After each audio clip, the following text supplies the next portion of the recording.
फरमाते हैं।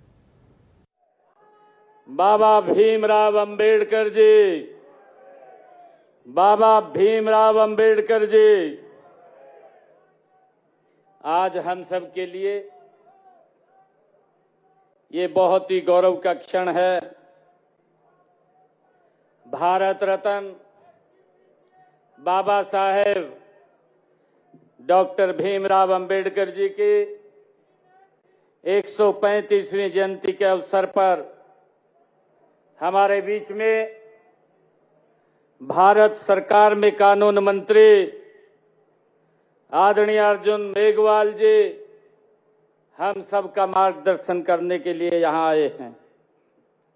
आज इस अवसर पर हमारे बीच में भारतीय जनता पार्टी के प्रदेश के माननीय अध्यक्ष मोहनलाल कौशिक जी, कैबिनेट मंत्री कृष्णलाल पंवार जी, कैबिनेट मंत्री आज के कार्यक्रम के आयोजक कृष्ण बेदी जी, महिपाल डांडा जी, अरविंद शर्मा जी, रणवीर गंगवा जी, श्याम सिंह राणा जी, गौरव गौतम जी, राजेश नागर जी, हमारे सभी हरियाणा सरकार में कैबिनेट मंत्री, हमारी विधायिका श्रीमती शक्ति रानी शर्मा जी, प्रदेश भारतीय जनता पार्टी की उपाध्यक्षा बंतो कटारिया जी, पूर्व स्पीकर ज्ञानचंद गुप्ता जी, हमारे जिला के माननीय अध्यक्ष अजय मित्तल जी, प्रदेश अनुसूचित जाति मोर्चा के प्रदेश के अध्यक्ष पूर्व विधायक सत्य प्रकाश जरावता जी, पूर्व सांसद श्रीमती सुनीता दुग्गल जी और हमारे यहाँ उपस्थित सभी पार्टी के पदाधिकारीगण, सभी विधायकगण, चेयरमैन, पार्टी के पदाधिकारीगण और उपस्थित छायाकार मित्रों और उपस्थित सभी महानुभाव, देवियों, सज्जनों, नौजवान साथियों, आप सबको मैं दोनों हाथ जोड़ करके राम राम भी करता हूं और भारत रत्न बाबा साहेब डॉक्टर भीमराव अंबेडकर जी की जयंती की आपको बहुत बहुत बधाई और शुभकामनाएं भी देता हूं। साथियों, आज का ये दिन ये अत्यंत पावन और गौरवपूर्ण और ऐतिहासिक है।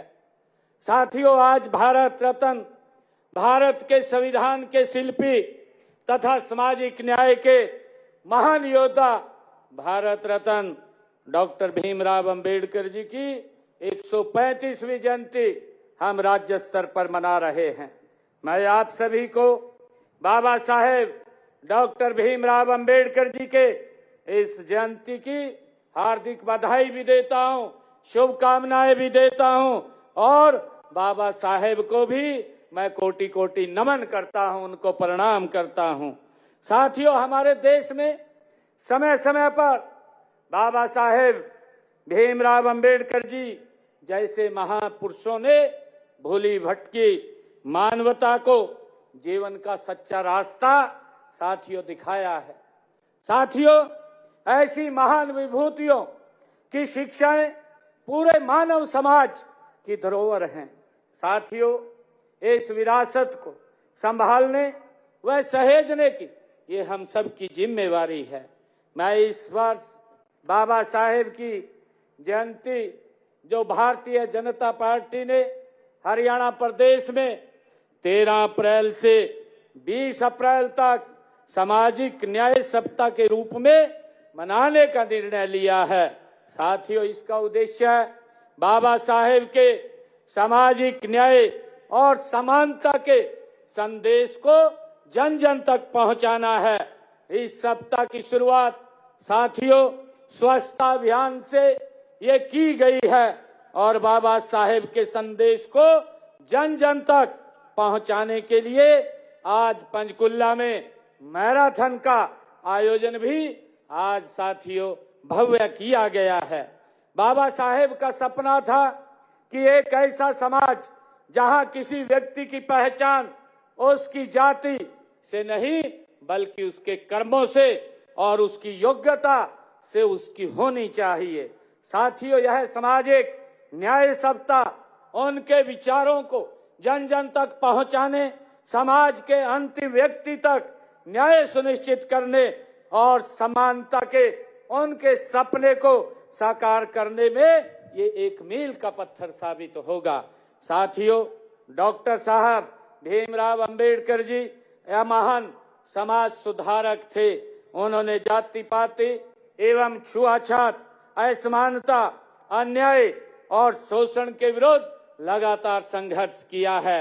एक गरीब परिवार में जन्मे डॉक्टर भीमराव अंबेडकर जी ने साथियों ये सिद्ध कर दिया है कि दृढ़ संकल्प, मेहनत और साहस से मनुष्य कठिन से कठिन लक्ष्य भी प्राप्त कर सकता है। साथियों, वे दबे पिछड़े आवाम की आवाज थे। उनका जीवन संघर्षों से भरा हुआ था। साथियों, लेकिन उन्होंने उच्च मनोबल से जीवन के हर बाधा को साथियों पार करने का काम डॉक्टर भीमराव अंबेडकर जी ने किया है। साथियों, वे ओजस्वी लेखक और यशस्वी वक्ता और महान कानूनविद और अर्थशास्त्री डॉक्टर भीमराव अंबेडकर जी थे। भारतीय संविधान के मुख्य शिल्पी के रूप में उनको जाना जाता है। साथियों, देश के प्रति उनकी महान सेवाओं को देखते हुए भारत ने उन्हें भारत रत्न के सर्वोच्च सम्मान से नवाजा है। साथियों, उनका संपूर्ण जीवन हमारे लिए, हम सब के लिए एक आदर्श है। डॉक्टर अंबेडकर जी ने साथियों हमें एक मार्ग दिखाया है। हर मानव एक समान है। साथियों, उनके साथ किसी प्रकार के भेदभाव करना अमानवीय है और अनैतिक है। उन्होंने कहा था कि जिस समाज और धर्म में छुआछूत, असमानता, विषमता और शोषण का चक्कर विद्यमान है, वह न समाज है और न वह धर्म है। साथियों, डॉक्टर भीमराव अंबेडकर जी समाज के पिछड़ेपन व असमानता को दूर करने को सबसे कारगर उपाय वो शिक्षा को मानते थे। साथियों, डॉक्टर साहब ने जब कहा, उन्होंने कहा पढ़ो, एक हो जाओ और संघर्ष करो का नारा दिया, तो वो जानते थे कि शिक्षा ही शोषितों को शोषण से बचा सकती है। साथियों, बाबा साहेब को यह बात जन जन तक पहुंचाने के लिए लंबे समय तक उन्होंने संघर्ष और प्रयास करने पड़े कि आत्मसम्मान, सम्मान, अधिकार, साथियों और सामाजिक न्याय केवल मांगने से नहीं मिलते। उन्हें प्राप्त करने के लिए पहले स्वयं इस योग्य बनना पड़ता है। ये डॉक्टर भीमराव अंबेडकर जी का मानना था और इसलिए उन्होंने शिक्षित होना सबसे पहली शर्त अगर उन्होंने कहा तो डॉक्टर भीमराव अंबेडकर जी ने कहा है। साथियों, बाबा साहेब वंचित वर्गों की ही नहीं, महिलाओं की स्थिति सुधार लाने में वो उसके पक्षधर भी रहे हैं। साथियों, वे समाज सुधार के क्षेत्र में एवं पारिवारिक सुख शांति की दृष्टि से उन्होंने नारी पुरुष दोनों को समान मानते थे। वे नारी शिक्षा के प्रबल समर्थक थे। उनका मत था कि शिक्षा ही उनको आत्मनिर्भर बना सकती है। स्त्रियों के हितों को ध्यान में रखते हुए डॉक्टर भीमराव अंबेडकर जी ने हिंदू कोड बिल साथियों प्रस्तुत किया है। वे जानते थे कि शिक्षा द्वारा ही शोषितों को अपने शोषण का ज्ञान होगा, उनके विरुद्ध एकजुट होने की प्रेरणा मिलेगी और अपनी अस्मिता स्थापित करने के लिए संघर्ष करने का उत्साह भी उनमें प्राप्त होगा। साथियों, इसलिए उन्होंने पढ़ो, एक हो जाओ और संघर्ष करो का ये नारा दिया था। डॉक्टर भीमराव अंबेडकर ने साथियों हमें ये कहा है, उन्होंने कहा है कि मानव मानव सब समान हैं, उनमें किसी प्रकार के भेदभाव के व्यवहार का चलन अमानवीय है।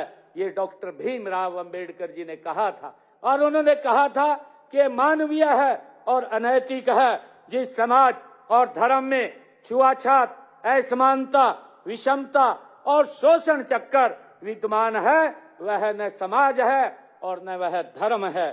साथियों, आज का यह पावन अवसर बाबा साहेब के जीवन दर्शन का ये स्मरण करने और उनके दिखाए हुए गए रास्ते पर चलने का ये प्रेरणा देता है और इसके साथ ही एक सत्य को सामने लाने का भी साथियों आज ये दिन है। बाबा साहेब जैसे महानायक जिन्होंने भारत का संविधान बनाया, उन्हें उसी दौर की जो सत्ताधारी कांग्रेस पार्टी ने बार बार राजनीतिक उपेक्षा का और अपमान का शिकार डॉक्टर भीमराव अंबेडकर जी को बनाया है। साथियों, 1946 में जब संविधान सभा का गठन किया गया तब कांग्रेस ने वहां पहुंचने से रोकने का हर संभव प्रयास वो किया। साथियों, लेकिन बाबा साहेब अपनी प्रतिभा और संघर्ष के बल पर वे वहां पहुंचे हैं। साथियों, उन्हें कभी कांग्रेस ने दिल से स्वीकार नहीं किया है। साथियों, आज हमें इस बात को जानने की जरूरत है। स्वयं बाबा साहेब ने कहा था कि वे कांग्रेस के विरोधी खेमे से आए हैं। साथियों, इस प्रकार से कांग्रेस के अंदर उनको प्रताड़ित किया जाता था कि बाबा साहेब ने अपने मुख से कहा कि वो कांग्रेस के विरोधी खेमे से आते हैं और कांग्रेस नेतृत्व ने उन्हें कभी अपना नहीं माना है। यह विडंबना ही थी कि देश के कानून मंत्री होते हुए भी उन्हें महत्वपूर्ण निर्णयों और समितियों से दूर रखा गया है। साथियों, चाहे विदेश नीति हो, रक्षा नीति हो और राष्ट्रीय महत्व के मुद्दों पर उनकी साथियों भूमिका सीमित कर दी गई थी। साथियों, अनुसूचित जातियों और पिछड़े वर्गों के अधिकारों के लिए आयोग बनाने की उनकी मांग को भी कांग्रेस ने साथियों गंभीरता से नहीं लिया था। सबसे बड़ा अन्याय तब हुआ जब उनके जीवन के सबसे क्रांतिकारी समाज सुधार हिंदू कोड बिल साथियों कांग्रेस ने जानबूझ करके लटकाया, कमजोर किया और अंत में उसको ठंडे बस्ते में डालने का काम ये कांग्रेस पार्टी ने किया है। साथियों, बार बार आश्वासन देकर भी उसे लागू न करना बाबा साहेब के साथ ये सबसे बड़ा विश्वासघात ये कांग्रेस ने किया है। साथियों, हम सब जानते हैं जब बाबा साहेब ने 1951 में उन्होंने मंत्रिमंडल छोड़ने पर मजबूर होना पड़ा, उस समय उन्होंने कहा था कि उनका इस्तीफा किसी पद की लालसा नहीं है। ये डॉक्टर भीमराव अंबेडकर जी ने कहा था कि उनका इस्तीफा किसी पद की लालसा नहीं है बल्कि सिद्धांतों के साथ समझौता न करने का ये एक परिणाम है। ये डॉक्टर भीमराव अंबेडकर जी ने कहा था। साथियों, यह कांग्रेस की वो सोच की प्रजा थी जो सामाजिक न्याय के नाम पर सदा राजनीति करती रही है, लेकिन वास्तविक बदलाव से वो कतराती रही है। साथियों, बाबा साहेब के बारे में अगर कहा जाए, नाम बाबा का लेकर के जो सियासत करते रहे, साथियों नाम बाबा का लेकर जो सियासत करते रहे वही इतिहास के पन्नों में उनके गुनाहगार साथियों कहलाते रहे। जिन्होंने जीवन भर उन्हें हर मोड़ पर ठुकराया, आज वही उनके नाम पर वोट का महल बनाने लगे। साथियों, आज भी उनका अपमान करने वाले लोग उनके लिखे संविधान की किताब को अपनी छाती पर लगा करके जगह जगह घूमने का काम साथियों वो लोग कर रहे हैं और वो बोल रहे हैं। साथियों, आज वो बोल रहे हैं संविधान खतरे में है। साथियों, संविधान खतरे में नहीं, आज कांग्रेस पार्टी खतरे में है। मित्रों, आज जब हम बाबा साहेब की ये जयंती मना रहे हैं तो हमें उनके उस विचार को भी याद रखना चाहिए जिसमें उन्होंने कहा था, राजनीति लोकतंत्र की तो राजनीतिक लोकतंत्र तभी सफल हो सकता है जब सामाजिक लोकतंत्र भी मजबूत होगा। ये बाबा साहेब ने कहा था। साथियों, मैं बाबा साहेब के बारे में संक्षेप में इतना ही कहना चाहूंगा कि उनका लक्ष्य एक वर्ग रहित और वर्ग विहीन समाज की रचना करना था। वे मनुष्य की पूर्ण स्वतंत्रता के वो पक्षधर थे। बाबा भीमराव अंबेडकर जी सामाजिक न्याय की स्थापना उनका उद्घोष था। साथियों, आज इस सामाजिक विषमताओं के युग में उनकी जयंती के शुभ अवसर पर जाति पाति वर्ग भेद जैसे सभी प्रकार के बंधनों को तोड़कर जन जन में समता, बंधुता और स्वतंत्रता का वह व्यवहार एवं साथियों कमजोर वर्गों का सर्वांगीण विकास, ये उनके प्रति सच्ची श्रद्धांजलि होगी जो बाबा साहेब ने साथियों हमें रास्ता दिखाया है। हमारी सरकार निरंतर उनके रास्ते पर आगे बढ़ करके गति से काम कर रही है। साथियों, मुझे आज ये बताते हुए कि जो बाबा साहेब ने एक पवित्र संविधान दिया है, जिस पवित्र संविधान से ये भारत आदरणीय मोदी जी के नेतृत्व में गति से आगे बढ़ रहा है। विधानसभा के चुनाव में हमने 217 संकल्प लिए थे। साथियों, उनमें से 63 संकल्पों को हमारी सरकार ने मात्र 1-1.5 साल के अंदर पूरा कर दिया है। साथियों, ऐसे संकल्प है जैसे गरीब व्यक्ति के जीवन में एक बड़ा बदलाव, ये हमारी सरकार के अंदर साथियों आ रहा है, आदरणीय मोदी जी के नेतृत्व में आ रहा है। साथियों, हमने चाहे ऐसे परिवार जिनके पास मकान बनाने के लिए जगह नहीं थी, ऐसे परिवारों को 100 गज का प्लाट देने का काम ये हमारी सरकार ने किया है। शहर के अंदर भी मुख्यमंत्री शहरी आवास योजना बना करके 30 गज का प्लाट हमने बना करके देने का काम किया है। साथियों, अभी हमने हरियाणा के अंदर चाहे सोनीपत, गुरुग्राम, अभी और भी कई शहरों के अंदर हम गरीब व्यक्ति को फ्लैट भी देने का काम ये हमारी सरकार कर रही है।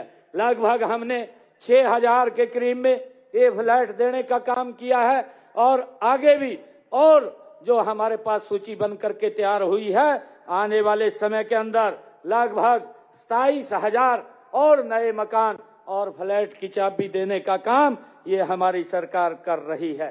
साथियों, आदरणीय मोदी जी के नेतृत्व में डॉक्टर भीमराव अंबेडकर जी ने जो हमें रास्ता दिखाया है, उसके ऊपर गति से हमारी सरकार काम कर रही है। आज मैं आप सबको बाबा भीमराव अंबेडकर जी की जयंती की पुनः बहुत बहुत बधाई और शुभकामनाएं देता हूं। इन्हीं शब्दों के साथ आप सबका मैं बहुत बहुत धन्यवाद करता हूं।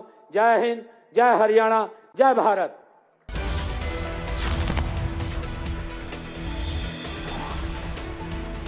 तो पंचकुला पहुंचे थे मुख्यमंत्री और डॉक्टर भीमराव अंबेडकर की 135वीं जयंती पर उन्होंने नमन किया। राज्य स्तरीय समारोह का आयोजन किया गया है, इसको संबोधित किया है मुख्यमंत्री नायब सिंह सैनी ने और सीएम सैनी ने संबोधित करते हुए बड़ी बातें कही हैं। ये भी कहा कि बाबा साहेब ने महिलाओं को अधिकार दिलाया, कांग्रेस ने बाबा साहेब का अपमान किया, ये मुख्यमंत्री ने संबोधित करते हुए कहा। बाबा साहेब का जीवन हम सभी के लिए प्रेरणा है।